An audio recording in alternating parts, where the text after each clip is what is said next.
English স্পোকেনের জন্য প্রয়োজনীয় কিছু বাক্য। আগামীকাল, টুমরো। আগামীকাল সকালে, টুমরো মর্নিং। আগামীকাল বিকালে, টুমরো আফটারনুন। আগামী পরশু, ডে আফটার টুমরো। আগামী শনিবার, টুমরো স্যাটারডে। আগামী শনিবার সকালে, টুমরো স্যাটারডে মর্নিং।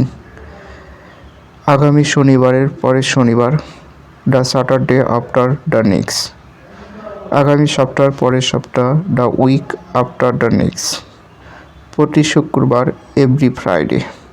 একদিন পর পর, অন আফটার ডে অথবা এভরি আদার ডে।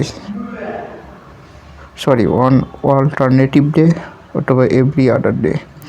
সপ্তাহে একদিন, one day in a week. 1 ঘন্টা পর পর, আফটার এভরি আওয়ার্স। সপ্তাহে একদিন, one day in a week.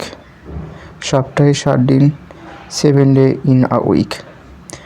যদি ভালো লাগে অবশ্যই ভিডিওটি শেয়ার করবেন। ধন্যবাদ।